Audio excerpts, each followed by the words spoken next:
Vivimos en un mundo donde el riesgo ya no es una posibilidad, es una constante. Yo soy Alfredo Brandt y esto es Riesgo Inminente. Muy buenos días, buenas tardes, buenas noches para los escuchas que están en la red. Hoy tengo el gusto, el lujo además de tener a el señor Ari Sachs aquí conmigo. Ari Sachs, entre otras cosas, es director de desarrollo de nuevos negocios de Asia y Associated Partner en servicios fiscales y legales de EY. Candidato a doctor en Asia, tiene, yo no sé cuántos estudios, yo no te puedo dar todo el programa para tratar de explicar la cantidad de cursos y estudios que tienes, Ari. Me interesa muchísimo aprovechar estos minutos para que tú nos cuentes y le cuentes a la audiencia, sobre todo, tu visión en el área geopolítica, en el área de negocio, en el área económica, de cómo ves tú las relaciones actuales entre México y el resto del hemisferio, y México y, por supuesto, los Estados Unidos. Bienvenido, muchísimas gracias por estar aquí presente. Y bueno, Ari, cuéntame, ¿cómo ves tú la geopolítica actual en el hemisferio? Empieza por donde tú quieras, porque yo sé que es un tema extremadamente amplio. Es un tema extremadamente amplio. Creo que estamos viviendo un mundo muy interesante.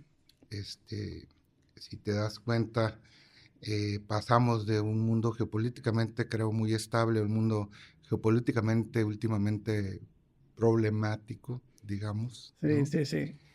Dinámico. Dinámico. Si quieres ser muy diplomático. ¿No? Sí, tenemos enfrentamientos, conflictos bélicos, como no bélicos, ¿no? Desacoplamientos. Estamos viviendo el desacoplamiento de Estados Unidos de China, el desacoplamiento de Europa también de China. Se están cambiando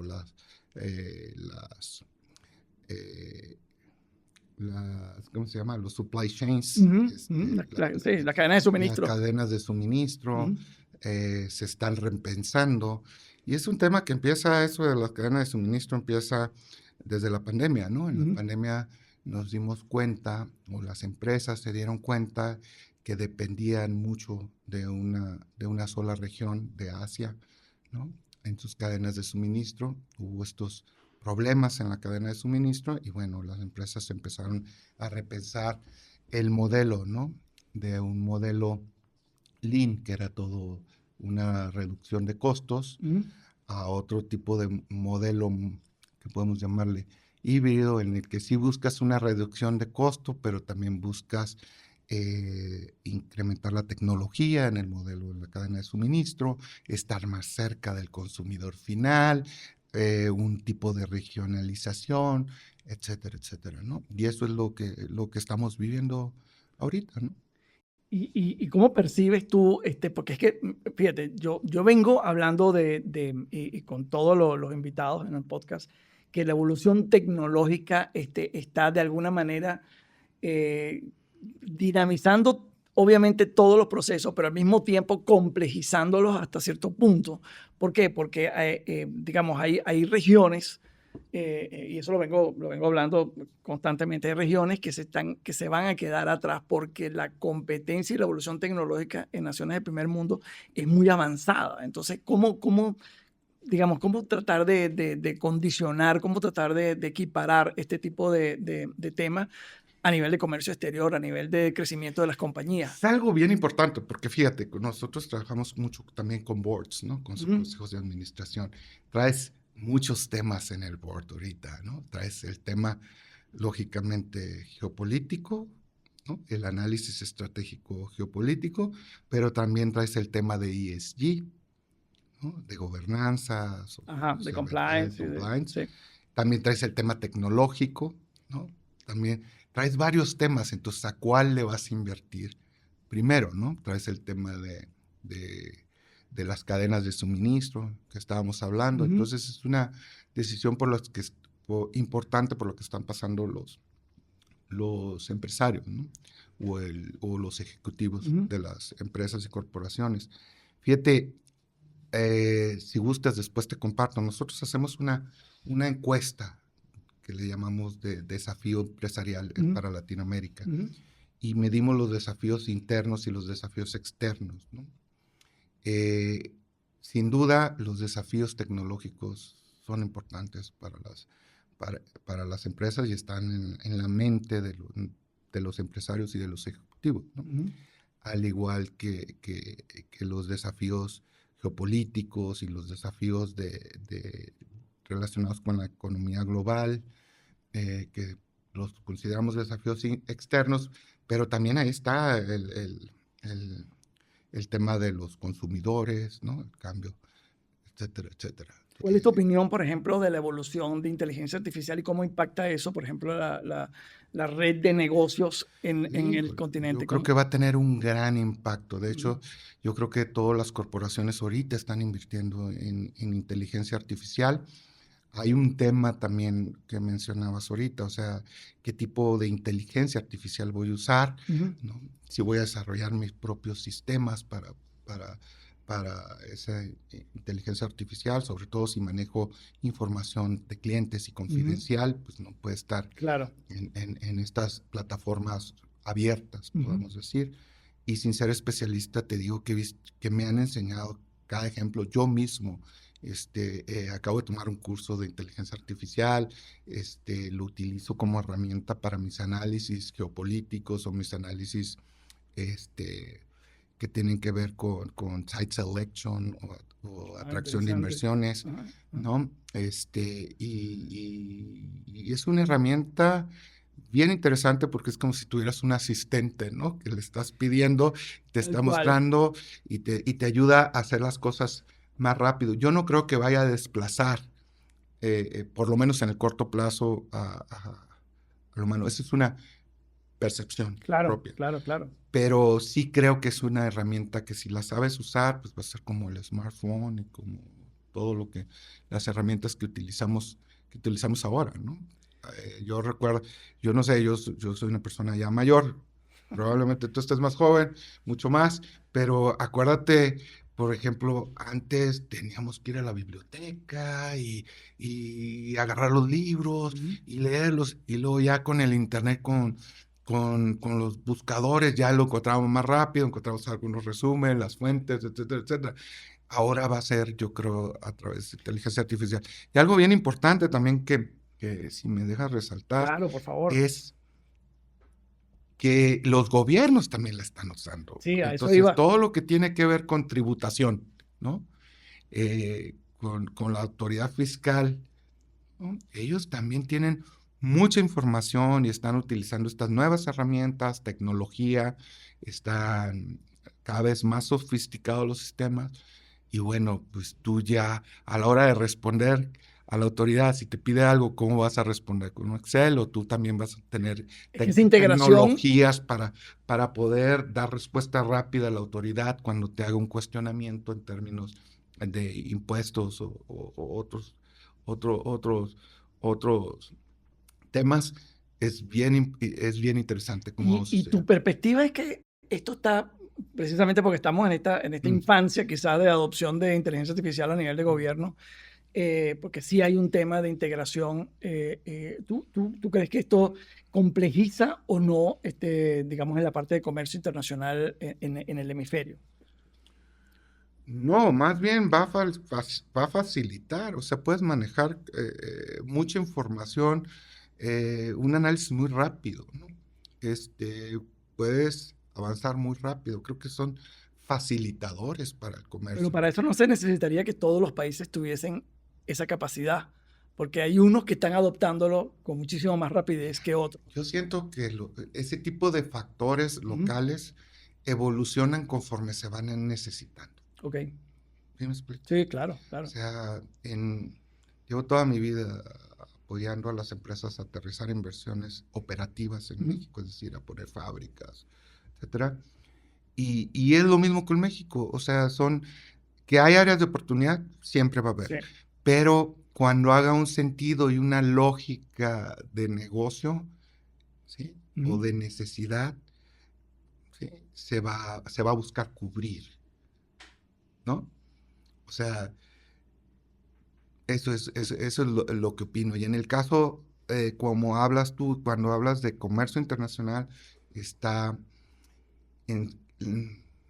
muchas de las veces está involucrado es una actividad económica en la cual va a haber un retorno de la inversión. Entonces, si hace sentido adquirir estas tecnologías para hacer más eficiente mi comercio, pues seguramente podrá haber algún tipo de inversión si va a haber un retorno de inversión. Excelente. Cuéntame una cosa, Ari, en tu perspectiva, en tu Sí. opinión personal, ¿cómo ves la integración norteamericana, mexicana hoy por hoy? ¿Lo ves que va a crecer ya, más allá de los temas que puedan tener en un momento dado? Y yo creo que, de hecho, yo soy uno de los proponentes y yo siempre le digo a amigos míos que me dicen, no, que Trump, que no sé qué, que claro. Digo, mi percepción es que Trump tiene muy buena relación con la presidenta Sheinbaum. Y eso de alguna manera, no sé si la palabra es facilitar, pero por lo menos no va a trastocar digamos, la proyección del nearshoring que se tenía planificado. No sé, ¿qué opinas tú sobre este tema? Yo creo, mira, a ver, partemos de la base, para entender el ambiente de negocios en México, tienes que estudiar el ambiente de negocios en Estados Unidos también. Okay. ¿Sí? Están muy ligadas las economías de ambos países. ¿Sí? ¿Por qué? Porque llevamos muchos años y generaciones de cuando se firmó el primer Tratado de Libre Comercio, el Telecan, con los Estados Unidos. ¿Sí? Y entonces, el comercio que se da ahora y la inversión es resultado de esos primeros pasos que se dieron. Y si te vas de antes, desde el modelo maquilador de 1940 y tantos, cuando existían las zonas de libre comercio, ¿no? Para que se vinieran a invertir empresas americanas para producir, para exportar. Con esto lo que te quiero decir es que el nearshoring no es algo nuevo en México. Lleva muchas décadas y se ha ido perfeccionando, ¿no? Cómo se han ido perfeccionando los factores locales de atracción de inversiones extranjeras de México. ¿Sí? En un principio fue la localización geográfica, ¿no? Que esa no la vas a cambiar, pero siempre se hablaba, vente a invertir por la localización geográfica. ¿Sí? Claro, claro, claro. Y luego fue por la mano de obra barata, ¿no? Sí, sí, sí. Y luego fue porque la productividad. Y ahora estamos viendo muchos cambios en los factores locales de atracción de inversiones extranjeras de México que se dan positivamente con esto. Estados Unidos, ahora vemos, ¿sí? Ahora sabemos o creemos o estamos en un momento en el que estamos analizando si es o no es un proceso que busca Estados Unidos reindustrializarse, ¿sí? Por lo menos en ciertas industrias. ¿Sí? Y si tú te fijas y analizas el tema, ellos hablan de reindustrialización de ciertas industrias, pero también hablan de una política migratoria, una política económica, una política tributaria y una política de comercio internacional, ¿no? Esas políticas las puedes pasar a que son herramientas con el fin de buscar la reindustrialización. Correcto. Y entonces te va a generar, si es un tema de reindustrialización, todo te va a generar incertidumbre en muchas economías. ¿Por qué? Porque el modelo no era ese el modelo, ¿no?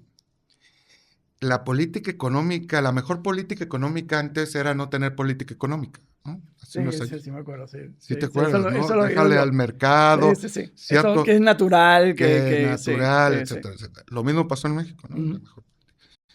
Y nos dimos cuenta, o se están dando cuenta, que los países que utilizaron política económica, pues han tenido más claridad en sus desarrollos, en el desarrollo de industrias, etcétera, etcétera. Entonces, si es que es un tema de reindustrialización y estás utilizando estas otras políticas como herramientas, entonces puede generar incertidumbre. Sin embargo, no estás hablando de todas las industrias de reindustrialización. Claro. ¿No? Y Estados Unidos tiene junto con México firmado un tratado de libre comercio, el USMCA, que es muy importante, que ha traído muchos beneficios en los últimos 5 años. Es súper amplio también. Y es súper amplio. Lo mismo con Canadá. La pregunta es, ¿cuál será el resultado de esta? Iba a ser una revisión, ahora se habla de renegociación. Si tú me preguntas, yo creo, en mi opinión personal, que mejor deberíamos ir a una renegociación rápida, porque lo que te genera preocupación no es si es 15% de arancel, 25 o 30, sino que no sabes si hoy es 25, mañana 10 y pasado mañana es 35. ¿Sí? Y a los empresarios y a las empresas nos gusta planear. Totalmente, claro. ¿Cierto? Sí, Entonces, por supuesto, la incertidumbre es lo peor que puede pasarte. si llega una renegociación pronta, como se habla, muy probablemente porque están poniendo estos aranceles recíprocos. Si quieres, luego hablamos de los de de-risking. Sí, por favor. Porque ahora hay diferentes tipos de aranceles, ¿no? Antes nada más hablábamos de ciertos aranceles y ahora estamos hablando aranceles de de-risking o aranceles otros por la YEPA, famosa YEPA, orden ejecutiva, ¿no? Entonces, son diferentes, ¿no? Por ejemplo, en el caso de México y Canadá tienen aranceles ahorita por la YEPA. Claro. Y no por los recíprocos, ¿no? Y luego hay aranceles que se escuchan como el cobre o el acero y el aluminio, que hablan para protección de industrias. Ok. ¿Sí? De de-risking. Sí, de-risking. Esos son los. Entonces, pero algo bien importante, cómo ha actuado el empresariado mexicano, ¿no? Y aquí es de felicitarlos, porque han actuado con mucha resiliencia, tranquilos, bien, y también los ejecutivos de todas las empresas que están aquí en México, que hay de Estados Unidos, europeas, asiáticas, todos han actuado como con una calma relativa a ver cómo vamos a sortear eso. Vamos a ver qué pasa. Vamos a ver qué pasa, pero no pasivos, ¿eh? Sí, no, te entiendo. O sea, tranquilo, sin ser pasivo. Porque sale un anuncio de un arancel y luego pues resulta ser que si eres USMCA compliance, no te aplica. La gran oportunidad está en el certificado de origen mexicano ahorita. Si tú cumples con las reglas de origen para obtener el certificado de origen mexicano, tienes acceso a más de 50 países a través de 12 tratados de libre comercio, ¿sí? Entonces tienes la oportunidad que incluye Unión Europea y Estados Unidos. Entonces, eso creo yo que va a ser al final la gran oportunidad para el empresario mexicano. Y ya lo dijimos, y si quieres te mando un artículo, acabo de salir un artículo antier de un empresario mexicano de Monterrey que tenía una pequeña fábrica de inyección y decía, bueno, pues es que a mí con todo mundo se me ha acercado ahora, mucha gente, y está creciendo mi negocio, ¿no? Porque lo produzco aquí, porque tengo certificado de origen mexicano. Porque tiene el certificado de origen. Pero es que tú dijiste algo que me llamó muchísimo la atención, porque yo creo que es la mentalidad correcta. En todo riesgo, y tomando la palabra riesgo ahorita como una cosa bastante amplia, hay oportunidades. Y yo creo que los grandes empresarios, los grandes consultores tienden a buscar eso, precisamente las oportunidades en los riesgos. Sí. Y yo creo que no solamente para México, para Latinoamérica en general, pero creo que lo que está sucediendo o esta recomposición de factores y de fuerzas en Estados Unidos genera oportunidades aquí en México. Muchas oportunidades. Yo también, o sea, coincido con lo que mencionas. O sea, la gran diferencia entre nosotros los consultores de negocios es que nosotros tratamos de ver en el riesgo la oportunidad. ¿Sí? Y eso nos hace pues diferente a los comentócratas o opinólogos, claro, etcétera, etcétera, ¿no? Nosotros todos los días nuestro ejercicio es ver dónde está la oportunidad, ¿no? Oye, y por supuesto no te voy a pedir que me reveles absolutamente nada, pero sí me interesaría un poco más ese proceso de cómo ven las oportunidades en el sentido de hacen unos análisis, digamos, en función de tabletop exercises. ¿Cómo lo hacen? O sea, dime lo que me puedes decir. No, claro. No, es público. O sea, cada, ¿cómo te diré? Cada firma o empresa que se dedica a análisis de temas geopolíticos debe de tener su propia metodología, Claro. ¿no? La metodología de nosotros es, porque es en español, Ok. escanear, enfocar, gestionar y estrategizar. ¿Ya? Okay. Okay. Es scan, focus, manage, and Strategizing. strategize. ¿Ya?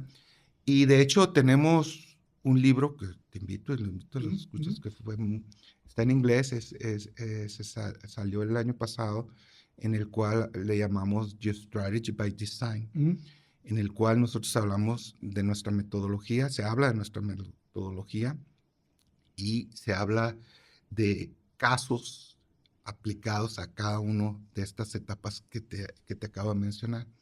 Es decir, no necesitas, de hecho, hacer la gran inversión. ¿Sí? Creo que puedes, una empresa mediana pudiera tener 1 o 2 personas que se dedicaran a analizar los temas, ¿no? Esa era mi segunda pregunta. Aprovechando que estás ahí, te voy a cortar un momentico.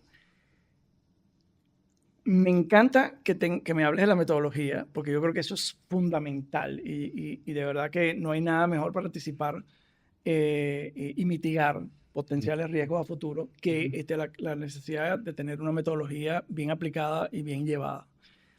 ¿Qué pasa con las empresas pequeñas que no pueden en un momento dado llegar y decirte, Ari, te quiero contratar? O sea, ¿cómo hacen? ¿Cómo lo ves tú? ¿Cómo crees tú que podrían de alguna manera anexarse a esa ola? La metodología es muy sencilla. A ver, tú haces primero, ¿no? Escaneas. O sea, que analizas, ¿no? Primero escaneas todo. ¿Qué está pasando? Sobre todo en un tema que tú creas que te pueda afectar directamente. ¿No? Y luego haces, pues lo enfocas, ¿no? O sea, todo lo que está pasando en el mundo lo vas bajando, lo enfocas. Y luego, pues lo administras el tema conforme, si ves que te puede afectar o no te va a afectar, ¿no? Y luego se generan las estrategias en función de eso. En función de eso, ¿no? Entonces, yo creo que el pequeño lo hace mucho, nada más que no sabe que lo hace. ¿Estás de acuerdo? O sea, lo puedes hacer en una servilleta, ¿no? Quizá el pequeño digamos, tenga la imperiosa necesidad de estar sobre los temas con muchísimo más, digamos, ansia y expectativa que lo que pueden hacer los grandes, que pueden tener las compañías de asesores que se lo dicen, ¿no? Por ejemplo, te doy un ejemplo. Ok, te voy a dar un ejemplo. Estás haciendo análisis geopolítico ahorita, cómo te va a impactar los aranceles o no aranceles que pudieran, cómo va a impactar tu cadena de valor, etcétera, etcétera. ¿Qué otra cosa debes de hacer ahorita rápidamente? Pues analizar si tu modelo de negocios es viable todavía o no. Es fundamental. Claro. O sea, hay gente que tú le preguntas verdaderamente, oye, ¿cuándo revisó su modelo de negocios? Pues yo en 1997 mi abuelito empezó la empresa y ya te sentaste a revisar que el modelo de negocios todavía es viable en un mundo geopolítico como el que estamos viviendo. Con una evolución tecnológica como la que se está viviendo. Con cambios en el supply chain, con esto, con afectaciones por aranceles a ciertos productos o no, ¿no? Tu proveedor a lo mejor está en Asia y resulta ser que en Asia se está volviendo problemático, pues a lo mejor es en Turquía o a lo mejor es en hacerlo localmente, etcétera, etcétera, ¿no? Todo ese tipo de escenarios parten de un análisis geoestratégico, ¿no? Geopolítico. Yo me quedo con lo que tú me estás hablando, yo me quedo con el tema de la oportunidad dentro del riesgo, la oportunidad dentro del riesgo. Es que yo creo que es fundamental. Y si eres una empresa exportadora, pues tendrás que hacer análisis ahorita. ¿Cumplo con la regla de origen mexicana o no? Como para que el producto diga hecho en México o no. Si no cumplo, ¿cuánto tiempo tardo en sustituir a proveedores locales ciertos productos? ¿Cómo lo voy a hacer? ¿Cuánto es la inversión? ¿No? Me está llegando mucha gente porque buscan maquinado troquelado y estampado, ¿no? o puede haber esta oportunidad. Ok, ¿tengo dinero para invertir en más maquinaria o no? Me tengo que acercar a las instituciones financieras mexicanas, a cuáles sí, a cuáles no. O sea, todo ese tipo de escenarios, no necesariamente, a lo mejor a un nivel de un corporativo se hacen más grandes, más detallados, etcétera, etcétera. Pero todo eso lo puedes hacer, yo creo, una pyme perfectamente, ¿no? Bueno, eso yo creo que generalmente yo termino los podcasts diciendo cuál podría ser tu sugerencia o tu consejo digamos, al sector privado que nos está oyendo. Yo creo que ya lo acabas de decir. ¿Cuál sería tu consejo, tu sugerencia, digamos, a los representantes de gobierno que en un momento dado pudiesen estar oyendo este programa? ¿Qué les dirías? Yo creo que lo mismo que le digo al empresario, o sea, debes de estar calmado, pero no paciente. O sea, ¿sí me explico? Sí, O totalmente, sea, con totalmente. calma, pero sí investigando, haciendo tus escenarios, creando tus análisis, ¿no? Para que no te agarren estos black swans. Es decir, los Black Swans que son ¿Sí terribles. me explico? Pero tú, así cuando tú estás así recostándote y pensando en la inmortalidad del cangrejo, ¿tú ves un mundo más complejo o menos complejo en los próximos 5 o 10 años? No, yo creo que estamos en un mundo de transición. Ujú. ¿Sí me explico? Estamos pasando de un modelo de globalización a un modelo de, pudiéramos llamarle globalización 3.0, en el cual, sí, unos le llaman 2, otros 3. No, no, Sí, me quedo con el 3, pero me gusta el 3. el 3, en el cual hablamos de una regionalización, Ujú. ¿sí? Sin embargo, ¿cómo lo vas a hacer? O sea, yo creo que si vas creciendo, son grandes si son corporaciones, etcétera, etcétera, siempre va a haber un China Plus One, China Plus Two, China Plus Ujú. Three, ¿no? ¿Por qué? Porque tampoco puedes dejar o Europa Plus One, Europa Claro. Plus Three, porque son mercados muy, muy importantes también. No es como que vas a decir, ya me salgo, ya no. O sea, si tienes mercado, ventas, desarrollo, ¿no? Lo que ahora hace sentido es estar más cerca, más regional del consumidor, ¿no? Y sin menos vulnerabilidad tu cadena de suministro. Esa parte es fundamental. ¿No? Eso es Que importante. ahí tú eres el especialista en muchos riesgos, ¿no? Eh, pues, que se analizan cientos de variables, depende de qué tipo de estudio quieres hacer, ¿no? Normalmente, a mí verdaderamente, normalmente muchas inversiones, creo que en su mayoría son un tema de un análisis que haga un sentido financiero. Claro, claro, te entiendo.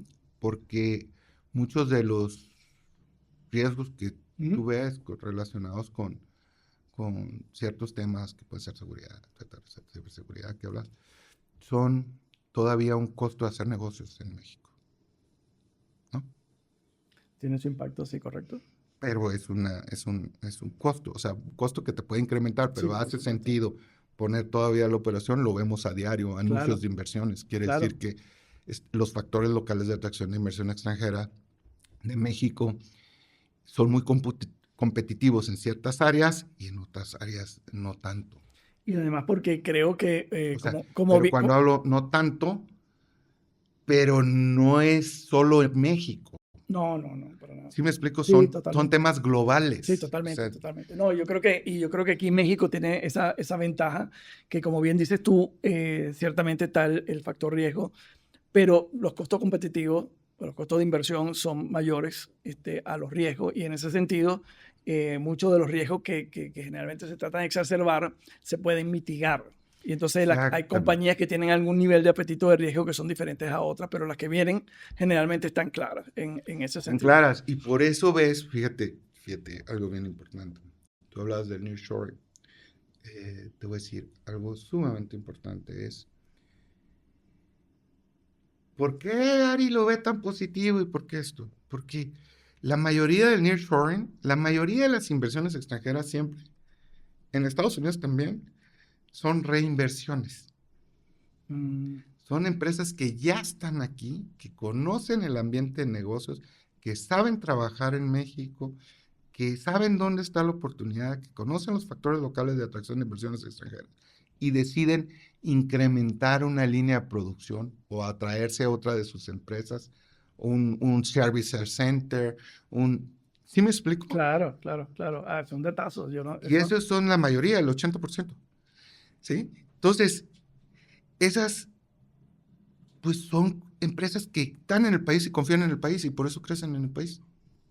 pues eso es un detazo. Eso no lo había visto así, la verdad. Me parece súper interesante eso. ¿Me explico? Y eso es lo importante, ¿no? ¿Por qué las nuevas son más difíciles? Porque las nuevas analizan más, tienen esto, no conocen, oye, va a ser Claro. la primera vez que llego, no sé, y dónde podrá, y bueno, nos Sí, sí, sí.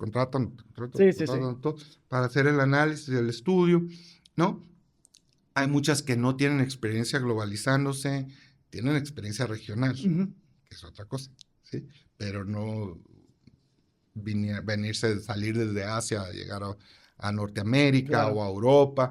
Entonces, pero en el caso particular de muchos países, incluyendo el de México, eh, ¿por qué llega tanta inversión? Porque somos uno de los principales receptores de inversiones.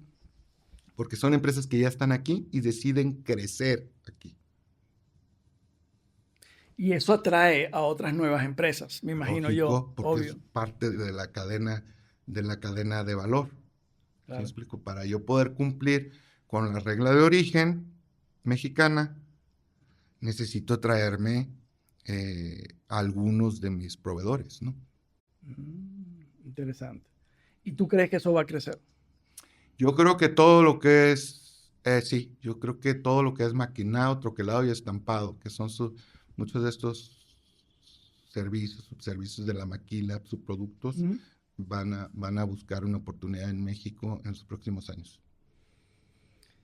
Bueno, señores, Ari, muchísimas gracias. Yo no sé qué más quiere la gente de ti, pero si no te vas a ir, porque acuérdate que hay muchos estudiantes Ajá, que ven este programa, sí. que ven este podcast, y me encantaría que les dieras, que dejaras cuál es el takeaway que tú le puedes dar a los estudiantes.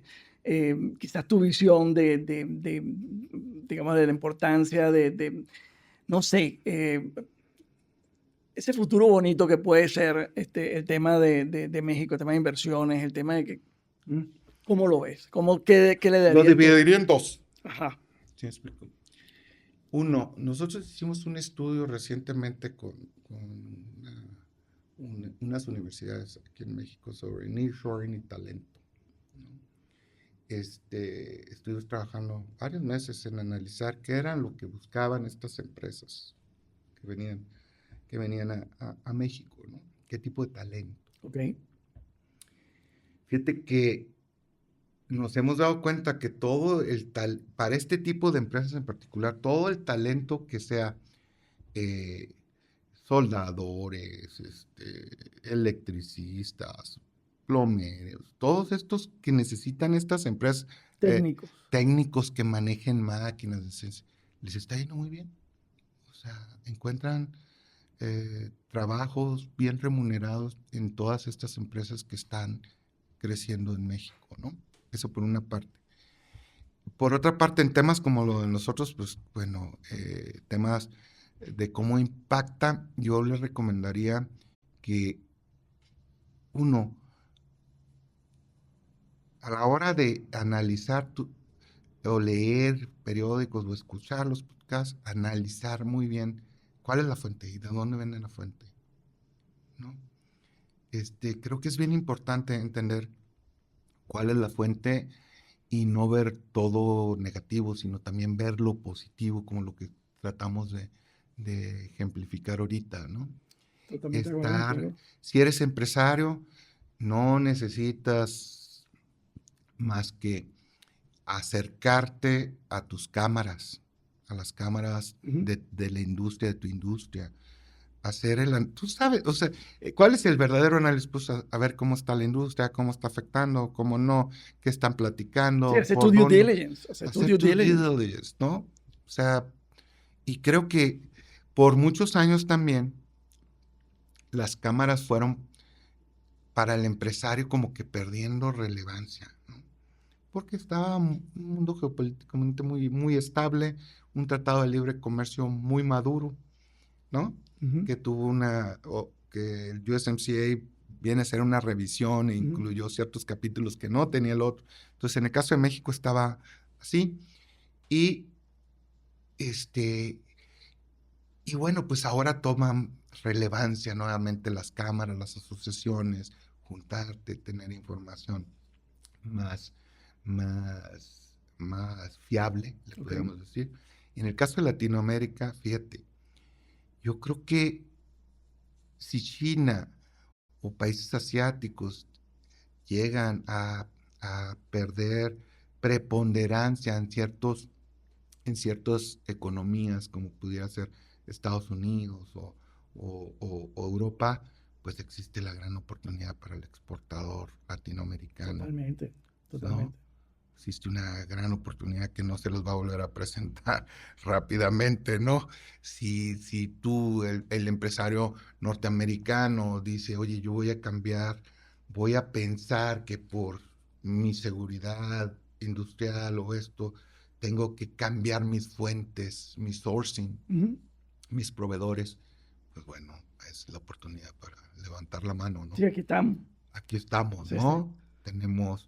Tenemos, siempre vas a encontrar, ojo, y esto, por eso vuelvo a lo mismo, siempre vas a encontrar, que tal vez si no van a haber opiniones, es que no hay infraestructura, es que no hay esto, es que no lo otro. Pues sí, pero van a ir llegando las empresas conforme lo que tienes. Claro. No llegan todas el lunes a las 8 de la mañana. Claro. Y abrir, o sea, ¿cómo es que le dicen?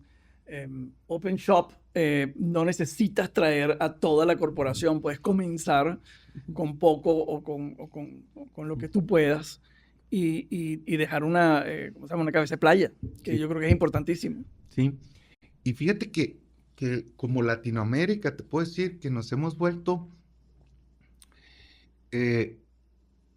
muy buenos en ciertas cosas que no requieren,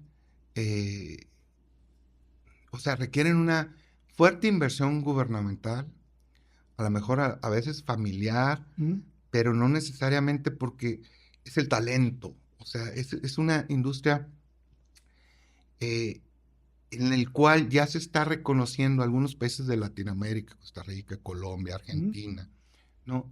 Que son buenos para el tema tecnológico, son buenos para los service share center, igual que México, no todas las ciudades, tenemos identificadas varias, ¿no? Que dices tú, mira, Guadalajara, Ajá. Querétaro, Sí. Monterrey, Ciudad de México, empresas tecnológicas buscan el talento y desarrollar talento, ¿no? O sea, y bueno, cierta infraestructura, pero nos está yendo muy bien en eso también. Entonces, potenciar lo que ya tenemos, creo que es importante. Bueno, señores, a digerir todo lo que dijo Ari en este programa. Ari, no me queda sino agradecerte. No, gracias. De verdad que sí, tu presencia. A ustedes, nuevamente, bueno, buenos días, buenas tardes, buenas noches. Y por favor, si tienen preguntas, déjenlo en los comentarios. Muchísimas gracias.